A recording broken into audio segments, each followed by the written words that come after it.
Hello everyone, this is a video that will look at the criminal record of deceased protester Joesph Rosenbaum, who was shot dead by 17-year-old Kyle Rittenhouse. And for those who have seen the footage, he started the night very aggressive. He was like taunting these people, these sort of neighborhood watch people with their guns and their medical kits, saying, "Shoot me, nigga, shoot me." And it was very confronting because, first of all, you're a white guy. Why are you using the N-word? And there was black people around him. Anyway, so he seemed like a troublemaker. And guess what? Turns out he's got a very big criminal record. He is a troublemaker. So we're going to go through that. Going to look at this record of his. Here's his details. Male, 63 inches, which is 5'3". But let's get to the juicy bit, okay? So here we go. Back in 2002, he got a 10-year sentence imposed. Sexual conduct with a minor. Also a 2.5 years offense at the same time, sexual conduct with the minor.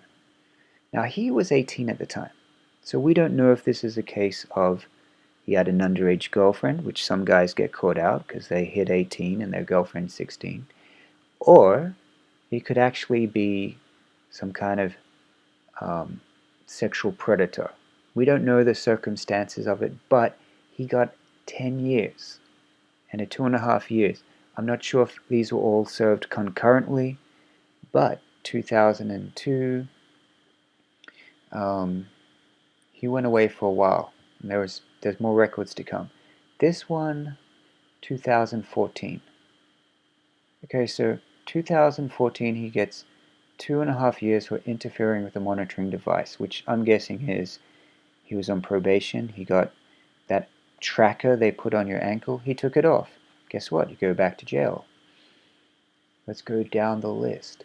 Now these offenses, if I look at the dates, I believe they all occurred inside a prison. Let's go from the bottom up. So we got a weird one here. It says anti-sex act / stalking 2003. What does that mean? What was he doing in prison? So we go up 2 months later, he's disrespecting someone, it's another charge. Next month, staff obstructing. Next, 1 day later, disobeying order. 2 months later, staff obstruction, disobeying order.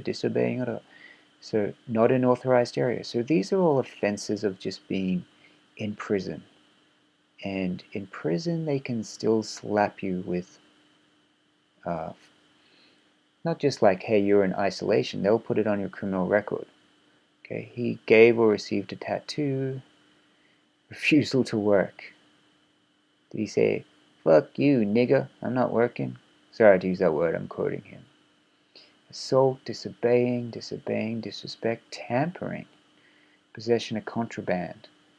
Okay, that could be anything. That could be like having a cell phone. Disobey verbal written orders, assault on staff. So this guy is a troublemaker. He does not have a blemish-free record. He was never getting out of jail for good behavior. Arson, setting fires, possession of drugs, assault on staff, disobeying. So there you go. That's his record. He had appeals, finding upheld. So he never got out on appeal. What are all these things here? Let's have a look. I think these are just reviews.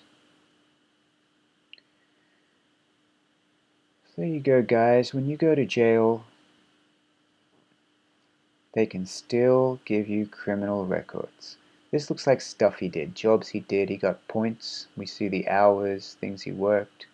Vocational training, welding, general labor, trash crew detail, yard detail. Ooh, this one's interesting. No man's land crew. That's no man's land.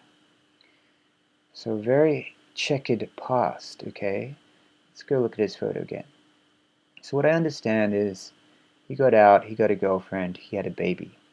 He had a second chance at life. He could have stepped away from the life of criminality, said, I'm going to focus on my child. I'm a few years off 40. Time to turn things around. He didn't do that. He went out and he decided to be an instigator. He decided to chase trouble. He decided to taunt and ask to be shot, and decided to run after a 17-year-old who was armed. And it didn't end very well for him, did it? Sometimes you don't run after trouble. Was he protesting black lives? I don't think so. If he's dropping the N-word, he just hates police. He's mad at the world. He's mad at society. He went out for a little bit of settling the score, get back at society. It's tragic. It's a tragic life. It was a tragic end. But there you go.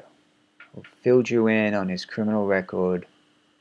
Basically, the biggest offense was just the underage sexual conduct with a minor. He went away for a long time for that. And then in prison, he was a bad boy, and he was not let out on good behavior. He was let out on parole. He went back because he tampered with his monitoring device. And that is the story of Joesph Rosenbaum, also known as Jojo. Thanks for watching.